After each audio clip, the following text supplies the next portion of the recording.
You are listening to Rip's Music Podcast, where we make your music your business. Drummer, educator, and music coach Rip Phelan asks real working musicians to share the keys of their successes.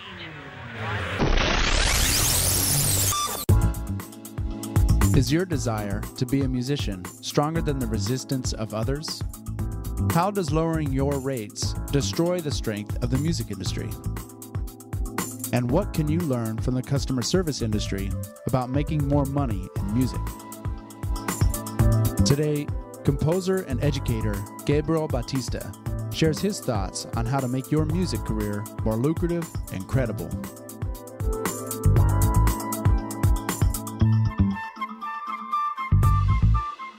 Welcome back, everybody, to another episode of Rip's Music. Today, I have with me Gabriel Batista. He's a multi-instrumentalist, composer, and arranger, and he's decided to talk about his side of music and how he's making it a living. Gabe, thanks for coming on the show. Thanks for having me, Rick. Right. I'm excited. Awesome. Well, the format, I guess, the big thing about the show is what I'm interested in is how do the professionals become professional? You know, it's one thing to go out and play music and practice a lot and, you know, get a few gigs, but how does somebody say that they could support themselves through their music? So could you paint a picture for us, the people at home, like what it is that you do as far as what your day looks like, or, you know, what your career looks like today? Sure.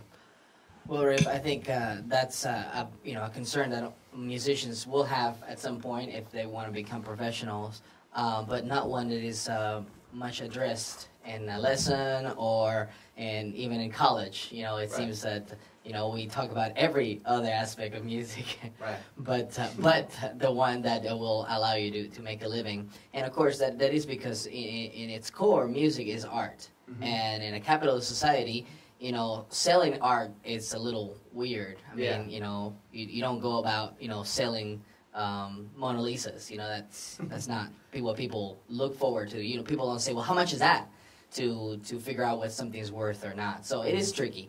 But you know, it came in my family. It was always a matter of, well, you can be a musician because, you know, you won't make a living, or you know.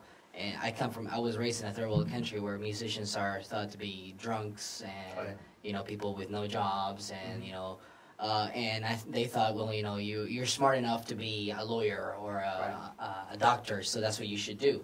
And so why wouldn't you want to do that? Right. Well, because maybe that's not what you want to do. Exactly. And so when I finally decided, well, I just don't see me doing anything else but music, how am I going to, you know, even make this work?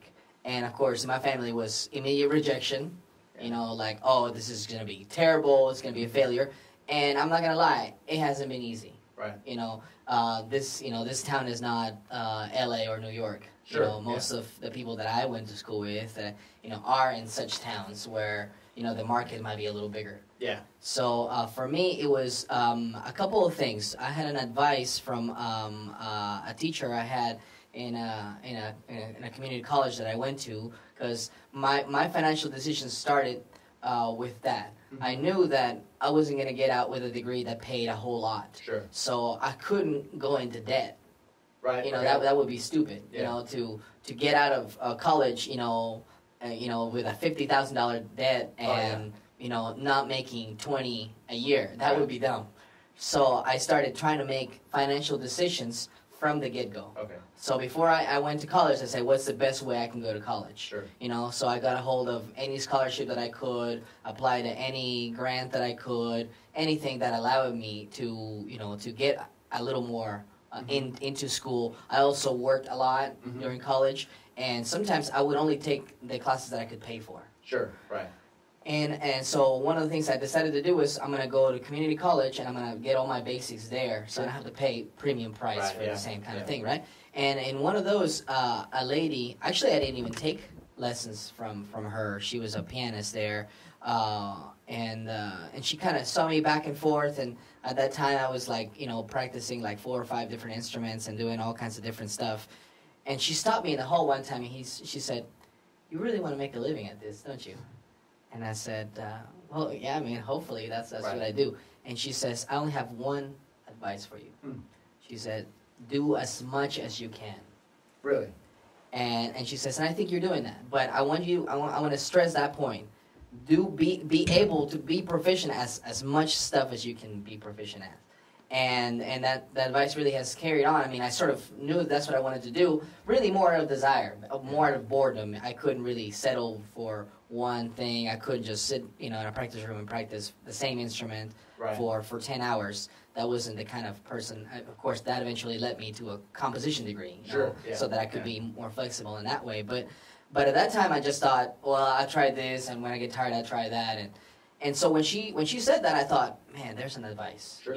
And so I started just learning as much as I could about as many styles, as many instruments, as many settings, as much about music that I could, so that if I had later on, I would get to know these things really paid off for me because the fact that you can hire somebody that could do all these things, people are when it comes to the market, they might not necessarily, know a better percussionist or a better keyboardist or a better. They might, if somebody tells them, you can hire this plumber that can take care of this, and he knows enough about, I don't know, the electrical outlets in your house to get the work done. You just hire that one guy, Sure. and you don't have to pay two guys to do two jobs. So that's really how it's paid off. Now, as far as my routine, what a day looks like to me, I teach a lot. I also decided to take on some administrative work in the line of work that I do, still focusing on the music, and thankfully I like teaching. So there's a lot of guys that don't. And so, I think I'm certainly the fortunate one because I really like it. Yeah. And so I can do it. I know a lot of guys in college that said, man, I just can't teach. Sure. I don't want to do it, And so that's certainly respectable. But then, again, the less you do, the more you focus, which is good. It's good to focus. Yeah. But you're narrowing your market. Sure. And in a narrow market by itself already, then you're sort of really closing down, and you might not even be able to do that. Mm-hmm. It's kind of like if your niche is too narrow, you can afford to charge a premium because those people want that thing. So if you're highly specialized in one style of music, well, people who want that style, they will pay for it. Sure. How often does that style come around? Yeah, that's right. So, and then okay, well, I'm super specialized at, I don't know, triangle playing. I'm the best. Right. And of course, that doesn't happen. That's sort of a ridiculous example. But whatever it is, they're gonna be like, okay, well, what makes you better than this other percussionist? Sure. Right. Or this other guitar player. And it comes to a point you can't be like, well, I'm just better. You need the chance. So for me, it works out to be better broad. And then if you find a thing that you can really fit in, then go full force to that. But you don't wanna put all your eggs in one basket before you even know what the basket you're gonna get. Yeah. There might not be enough people that want that. I love certain styles of drumming and certain styles of music, but it's not always where I'm at. It's not always available. So I have to learn other styles of music just to get a gig. Yep, it's true. So you touched on some of the income that you get from teaching, and then what about other gigs? Like a lot of people are out there wanting to be in a band. They do the band thing, and they go play the club circuit. Or maybe they're in a cover band that pays a little bit more regularly. What are some other things that you do that pays the bills? For me, it's always been, okay, I need to make sure I have a budget every month. Yeah. Right? It needs to be, okay, this is the money that's gonna come in. Sure. Right? And I did the gig juggling act for a while, and sort of included that, but I quickly found myself with a budget that was a question mark, an unknown. Right. It's like, well, I think I have this budget. And for me, when it comes to budgets, you can't call the credit card company and say, actually, this month, I'm going to change things up a little bit, and I'm not going to pay you guys until next month. Like, that's not going to work, right? And so if that doesn't work, then it can't work in your budget either. Yeah. So what I decided to do was, okay, so I'm going to try to have as much steady income as I can. Mm-hmm. That'll be my base income. And then anything that goes on top of that, well, I just won't count it, but it'll be great. I mean, it'll be there. You know, Right. so if I have the extra money, that's great. And so in this town, gigs have been up and down, up and down, up and down. And also, I have particular, you know, likes of different gigs that I won't do. Okay. You know, just because of, you know, and I have, you know, maybe I feel, you know, it's some kind of, you know, compromise, artistic compromise. What's you know? what's the? Give us an example. See, for example, I haven't found myself playing a lot of like country gigs. Okay. Because you know, it's not something that I'm very close to. It's not very close to my heart. It's not very close to, you know, the place that I was grown up in or anything. So I just, you know, I haven't done it. And you know, if I get offered a country gig, you know, 9 times out of 10, you know, I might think seriously about, you know, not taking it. Yeah, you know, right. but I've done a few, and you know, and I've done the best job that I can, Mhm. and I've, you know, and certainly in this policy of trying to learn as much Yeah. as possible, that's something that Right. maybe I could think of. Maybe I could learn that more, and then have that available to me. Especially in this town, that's a big market. So Mhm. I'm there, right there, closing my own market. So Yeah. you do choose. But at the same time, I do have other markets available to me because of the things that I've done. For example, most recently, I've been playing with a lot of Latin dance bands, Okay. either bass or keys. Okay. And again, you know, I know a lot of bass players and a lot of keyboard players in this town. But if you don't know the styles, Right, yeah. if you don't know what's involved in that, Mhm. you know, you may be able to beat a chart, but you're gonna be lost. Sure. And you know, and nobody's gonna call you back for that gig. So there's you know, also ways that you can open up the market. But anything that has to do with gigs, since it's so unsteady, for me, is extra. Okay. For me, I don't treat gigs as a real income. Right. I have a base that's not including gigs. That includes my I have a couple of computer things that I do related to music. I have a couple of my teaching things that I do inside of an institution, a school, but also outside. Mhm. And then I have my writing stuff that, you know, if it's something that's steady, then I can put it in there. And then my administrative stuff that I do, Sure. again, related to music. So that's my basis, and then everything on top of that is just icing on the cake. Right. Right. So you're not really relying on gigs No. as your source. Because of the, you know, I mean, Unpredictability. it is unpredictable. I mean, I've, you know, the most I've ever played in a single venue has been like 10 months. Right. You know, Uh-huh. and for me, that's like, wow, that's a long time. You know? Right. Absolutely. Uh, I think I did like 8 weeks in a row, and that was it. Like that was the longest stint of steady, you know, all the time gigs every week. But so you know, another gentleman that I interviewed just not too long ago, he was saying the same thing. Sometimes you have to take on work that's outside of, you know, playing just to pay the bills and stuff, and that's okay. You know, so hit a little bit on that. I mean, do you try to always find work that's related to music if you can, even if it's non-playing or non-recording, like your administrative work? Sure. Well, for me, again, since I like teaching, and so I'm director of teaching services at this institution, and so what happens is that for me, I enjoy that because it gets me thinking about teaching music and how music is approached and all these different angles that we can do, managing, you know, and because really it enriches the way that, you know, I experience music too. You know, many times, you know, if I think about, you know, how to teach a particular subject or a particular area in music in, you know, 10 ways, you know, now like I understand it, you know, even that much deeper. So I really do enjoy teaching. So in that sense, I feel that it's not something that I'm taking on that is like, oh my gosh, you know, because if it was, I wouldn't do it. You know, it's taken away. it is the very reason that I decided to go into music. And you know, besides, I don't know, like my family said, be a lawyer or Right. a doctor. You know, like, you know, I may have the potential to do it. I feel that I could do it, but I would be miserable at Sure. it. Yeah. And so I don't want to do that. you Gotcha. know? I guess let's go back a little bit and talk about how you got to where you are today. Sure. So a little bit of how you got started in music, then some of the paths that you took. I know you went to college, but kind of brief us, fill in the gaps. Sure. Well, music was always a desire that I had, but I had a really early music teacher who said, man, you know, you're just not good at this, right? And so I grew up for a very long time thinking, man, it's a shame. I really like music, but I guess I'm no good at it. So, you know, but it's a shame because I wish I was.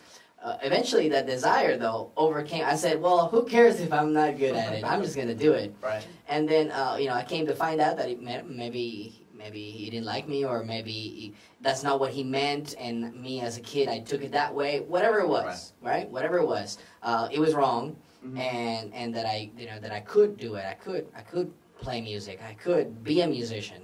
Sure. And you know, it was like, well, yeah, that's what I wanted to be. Yeah. So so I decided, you know, that I wanted to do music when I was sort of in college. Really, I went into college being an undecided. Let me do my basics major. Yeah. And then I said, well, you know, I started taking some music classes, and I was like, well, I think this is the way it's gonna go, right? Sure. And so I just, you know, became part of that. I started taking lessons with as many people as I could, and as many instruments as I was interested in.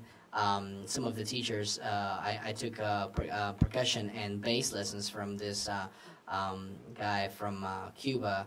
His name is Ramon Rodriguez. He's a performer here in Dallas, performs regularly with Havana Energy. I think I know him. Yeah.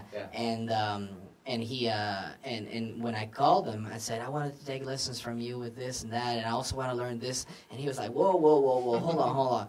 You have to focus on one thing. Yeah. Because an instrument is already, you know, a big commitment, and you're saying you want to do all these things. I was already doing a whole lot of other stuff. Yeah. So like that was the kind of person that I was. So I went in. And then, you know, we had, you know, good lessons, and I learned a lot. And so from a lot of people that I found around the area as much as I could, then when I finally was able to go to UNT and audition there, auditioned with classical guitar, which was one of the things that I really liked to do. And I just thought that it would be something that I could do, and then I auditioned and I got accepted. And then pretty soon, you know, I found myself, you know, doing a composition degree because I found, you know, that I really had no time to do all these instruments. And then, you know, the performance requirements were big for them. And so, yeah, I mean, I couldn't compete with somebody who practices, you know, 10 hours a day a single instrument. Right. And so, but neither did I want to either at the same time. So I said, what can I do? And I thought, man, this would be really good if I could, you know, because what I really like is to create music. That's why I was experimenting with all these different things, because I wanted to create music. So I thought I could realize it by being a composer. So that's what I decided to gear myself towards. But at the same time, I just kept doing the same things that I was doing. I kept taking different private lessons with different instruments, even though I wasn't required. My degree wasn't required. I took every theory class there was to take at college, even though I wasn't required. So different things like that. I took a lot of ensembles in college with different styles of music that you know, even some styles that I wasn't particularly interested in. I just went in and you know, what is this about? You know, and I just did it, and I learned a lot. So again, you know, keep, you know, sort of that broad perspective. Also had a couple of advice. One advice actually came from my composition teacher, that she actually had dinner with John Williams. Okay. Composer John Williams. And so she came back to the lesson and she said, so I had dinner with John Williams, you know, a couple nights ago in LA, and I was like, oh, that's nice, you know, I mean, that happens to me too, you know, I have dinner with him all the time. So, and she says, you know, I asked him, and he said, I asked him, you know, I have a bunch of students back home, what is one advice you want to give those students? And he said that all he knew about the orchestra, he learned from being in front of one. And so, from being a conductor. Oh, okay. So I took a lot of conducting classes, you know, like always open for those advices, those things. There was another advice from a couple other composition people there, and they said, you know, get as good as you can, be as good pianist as you can be. And so by the time I was getting ready to graduate, you know, I was hitting repertoire, piano repertoire, par with a piano major. So even though I didn't have to, it wasn't part of my degree. But again, you know, I was trying to do as much as I could to sort of get as good as I wanted. And even then, I didn't know what I was going to do after that, Right, you know, yeah, with that. yeah. But at least I had many tools. I didn't know what I was going to build, but I had many tools. Right. So, and so when I finally got out of college, I said, well, that was that. Yeah. And actually, I got out of college only owing $7,000. Wow. So, which was Yeah, it's incredible. Yeah, I think I'm like, I don't know, 150. I don't even know. Like it's up there. Maybe not that. Yeah. So for me it was like that was a big victory, and I wish I would have stayed in school and done more because I liked to study, Yeah. but financially it wasn't a sound Right. decision. Right. It wasn't a sound decision. So I said, all right, this is gonna be it. I'm gonna see what I can find. So I started teaching more and doing more and just meeting people. Yeah. You know, I did music for documentaries, for little short snippets, for commercials, anything that I could get a hold of. And many times I would work, you know, for no pay. But always making sure that those work with no pay. First of all, you don't tell anybody that you're not working for no pay, and then you publicize, you know, lots about what you're doing. You know, Sure. if you can, any video you can post about you doing this, you doing that, you gotta make it happen. You know, and people that you know work with, you know, I would say, all right, I'm doing this for you, you know, and you alone. And even when I get requests from other musicians or from other people, do you know somebody that plays the accordion? Do you know plays the harp? I get in contact with the musicians because I met a lot of people, Yeah. and I keep meeting, and that's something that you as a musician you have to do. Sure. You have to The keep meeting networking people, and then I would tell them, all right, do not work for free. Yeah. You know, this is how much you're going to charge. Now, if you're going to charge less, say, since you're friend with my friend Gabriel, Right, I'm right. going to do it for this much. Sure. So that earned me some kind of credit, and Right, that's right. something that I keep building on because I feel is an important part of being a musician. You know, that networking, Mhm. that networking thing. Talk a little bit more about that. You know, so you said sometimes that you're not taking pay, but you're not advertising that. But you're telling other people, all right, make sure you ask for this amount. You know, Sure. so it's kind of a that subject comes up a lot. What do I charge? You know, and I asked another buddy of mine. He said, you know, sometimes it's what you think you deserve to get paid. Sure. You know, and so just, you know. Do you believe in going rates, or do you just, talk a little bit about your filters, you know, what's the cap for you to make that decision? I'm going to take this gig only if it meets these requirements. Well, certainly, that's a tough one because you could say, well, my time is really worth this much, or you could say, well, but I want them to call me again, so I don't want to charge too much. Yeah. But certainly, as musicians, I think we have a responsibility, not only with ourselves, not only with music, but with the market and with other musicians. Right. And this is something that I fight a lot about, and even in college. I would put posts on the college walls about telling other musicians do not work for free. Yeah.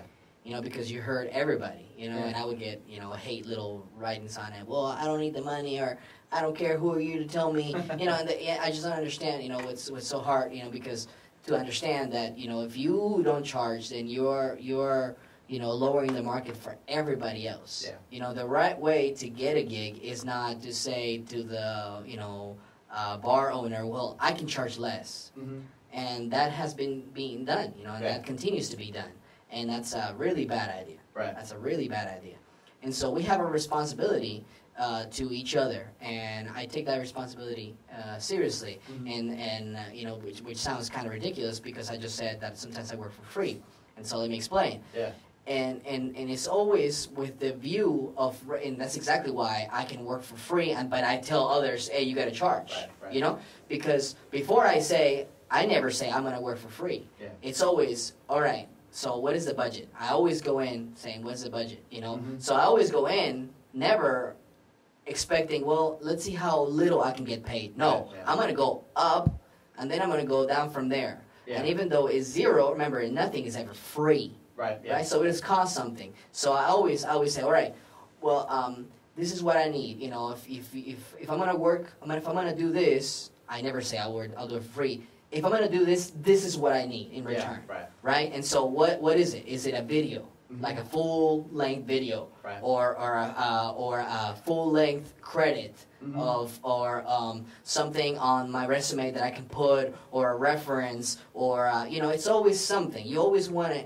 You have to work for something. Yeah, it's some kind of compensation. Yes, and so, but at the same time, when somebody comes to me about a musician, I say, well, they're going to charge you, this and that, and I'm shooting sort of high, so that, because it's always easy to come down, it's hard to go up. Yeah. So, but again, because we want to build, I think, this network as musicians to sort of give, all of us, we know what it's like to live off of this. We know what it's like to practice. We know what it's like to devote yourself to this art.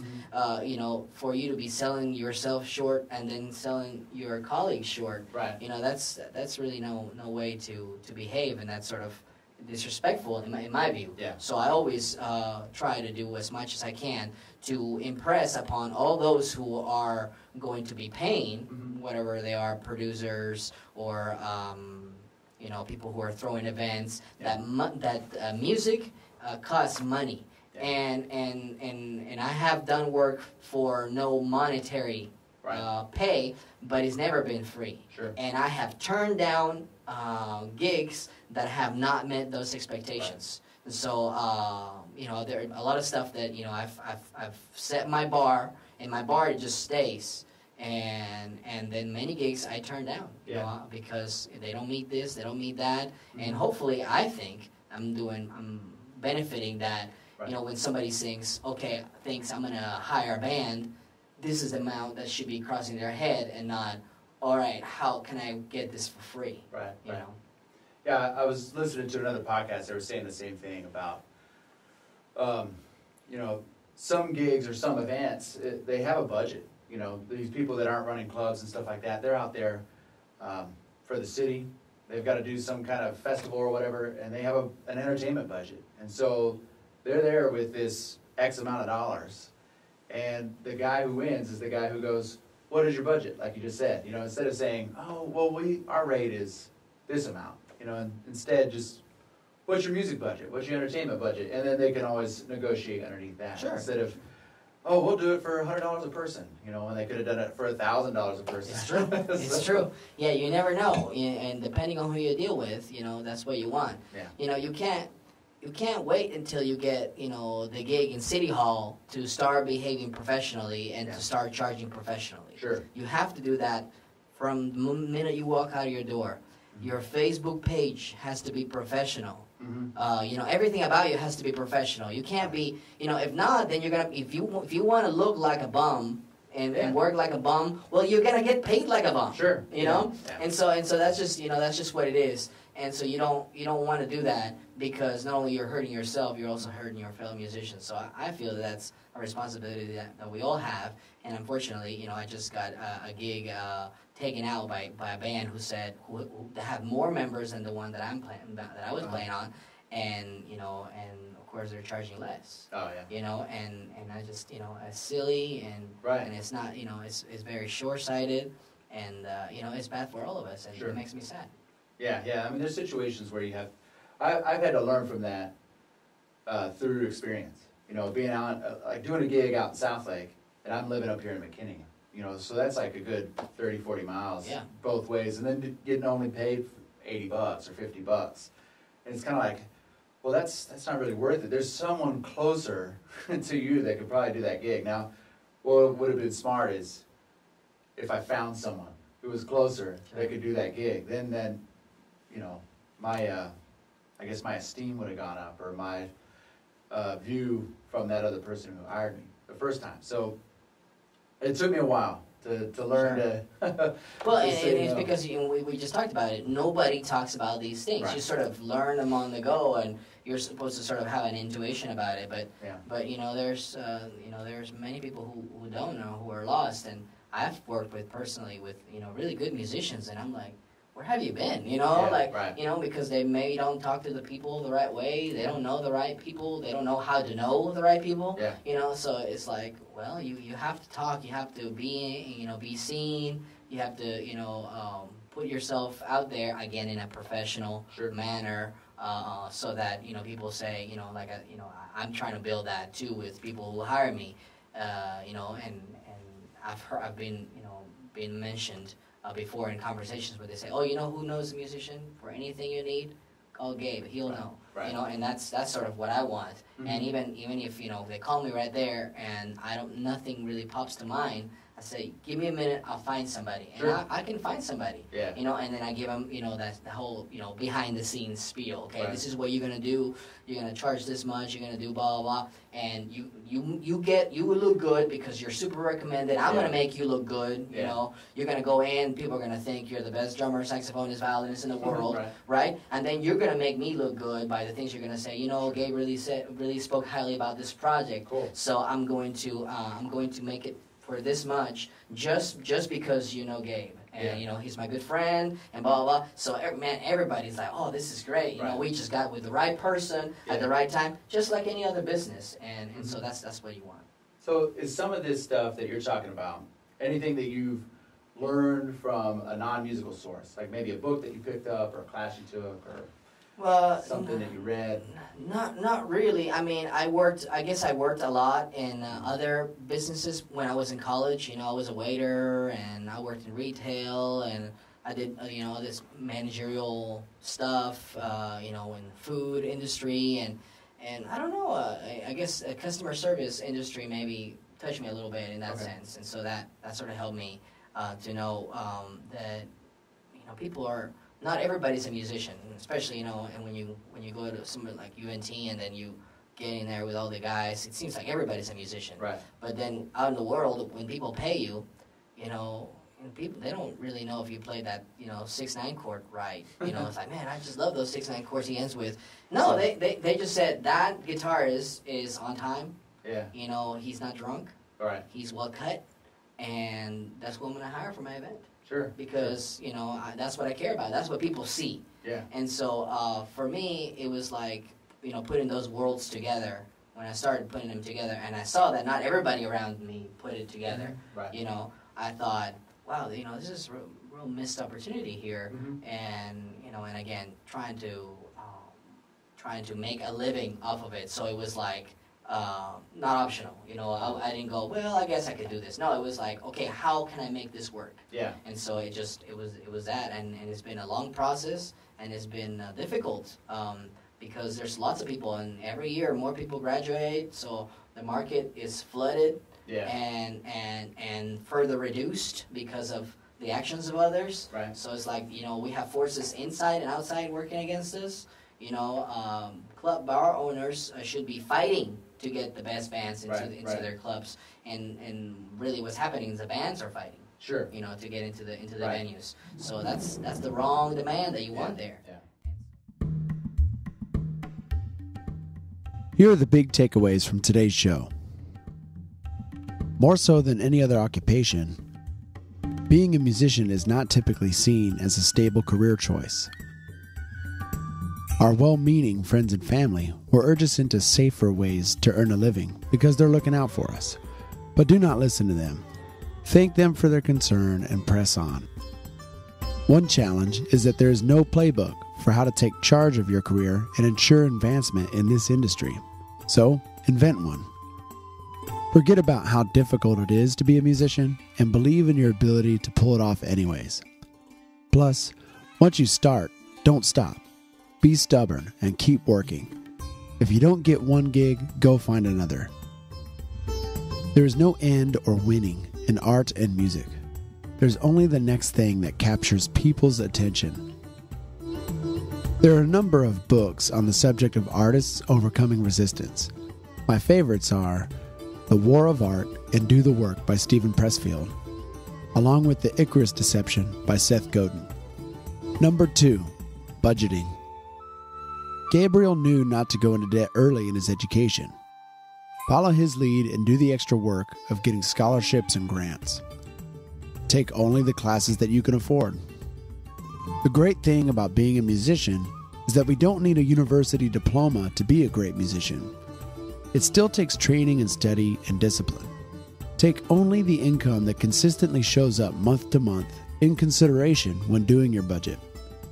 Make sure you have allotted for these major things: housing, food, clothing, utilities, transportation, and of course, equipment. Explore Dave Ramsey's work on budgeting. There are books, articles, software tools, and podcasts all dedicated to financial peace without getting a business degree and regardless of the work you do. Number 3, diversify. There is a huge advantage to knowing other instruments and other styles of music. If people know that you're versatile, then they'll call you for the next project, even if it's wildly different from that last job they did with you. It's just easier to work with someone they know and trust than to keep hiring new people. Gabriel also suggests learning as much piano as possible, regardless of your primary instrument. This can hugely impact your writing abilities and comprehension of music theory, thus allowing you to play in more situations. Number 4, be the connector. Everyone I've interviewed on this show agrees. Keep meeting new people. It is a game of who you know. People want to know you if you know other people. So be someone who helps others, and others will want to help you. Number 5, be professional. If you want to be a professional musician, you have to conduct yourself as a professional. Everywhere. Your social profiles, your interactions with clubs, studios, and other musicians, even the rates you charge, all need to be approached with serious professionalism. Now, I still have fun, but I do it in a way that is mature. Show up on time, which really means early. Dress appropriately for the gig. Don't show up drunk or high. Talk to the people who hired you in a very professional way. Shake their hands, thank them for the opportunity, ask for clarity over uncertain details. Follow up with how to make your next interactions even better. Gabriel's biggest advice is to never do a gig for free. It has to be a win-win for all parties. If money doesn't exchange hands, then some other compensation is needed. Are you getting credit for the work that will be distributed to a wider audience? Will there be royalties? Is there already another gig lined up if you do this one? Remember, both wins have to be equal. When the club says your band will get exposure to new fans, ask, how are you promoting the show? If you have to provide the people and the music and still don't get paid, how is that a win? Adopt the mindset of the service professional. A plumber won't ever fix your toilet for free in hopes that the next time it overflows, you'll call him again. Gabriel suggests asking, what is the budget? That way, you could come in high and negotiate down in price if it's too much. There's nothing wrong with negotiating and choosing different forms of compensation. Just remember, win-win. Otherwise, you're hurting everyone in the industry. You are lowering the market strength and our ability to have a thriving community. Now, let's get back to the show.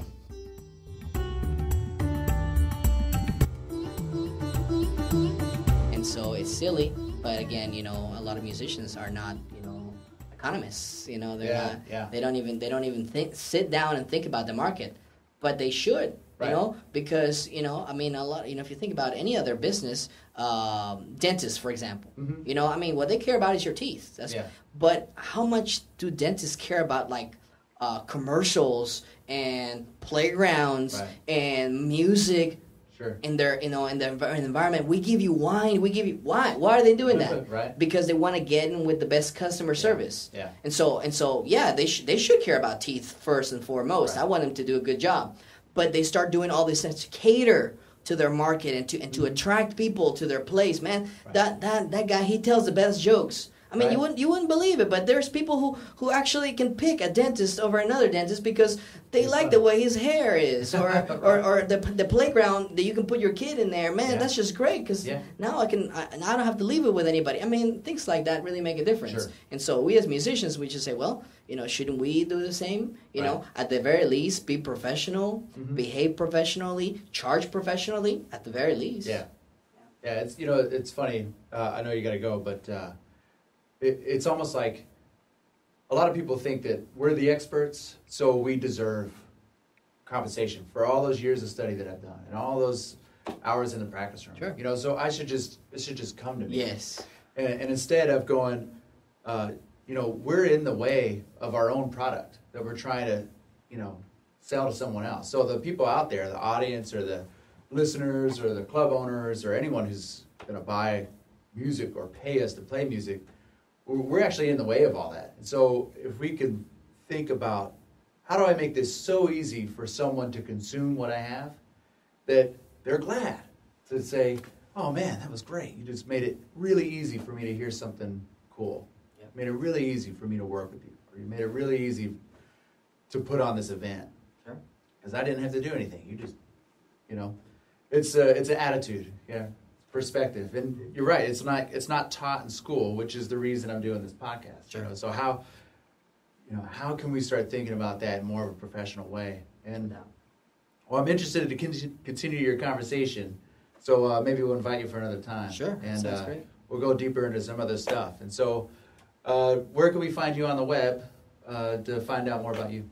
Well, you can find me at on Facebook, certainly, Sure. with my name, Gabriel Bautista. You'll find me there. I have two pages, one that's sort of my professional, and of course one my personal one. But on that note, personal and professional pages should be the same. Yeah, you mine kind of look almost identical. Yeah, they should be professional always, because people are more and more looking into that. Of course, you can find me on Twitter too. And I, you know, real important events and stuff I also put on Instagram. So, you know, in an age that everyone can see that, you definitely wanna put it out, put your best foot forward there, because and potential employers, you know, that's what they really care for. Right. You know, I've been in an environment with a, you know, potential band loses a contract because there's a potential problem with even just one band member. Sure. You know, they may have a habit that they shouldn't have, and everybody's nervous because, I mean, who wants to put $1 million to the trash? Nobody. Right. You know? Yeah. So doesn't matter how much money this a record label or a corporation might have. Nobody's going to throw that money in the trash if they can find someone who doesn't have that particular bad habit, or who, you know, who they know they can trust because they've worked with before. Right. So yeah, you can find me there, and always welcome any emails or any questions about anything in particular. Look forward to our continued conversation. Yeah. Maybe we can go into more detail on the things that we found useful. Cool. Well, awesome. Well, Gabriel Batista, this is another episode for Rips Music. We'll see you next time. Thanks, Gabe.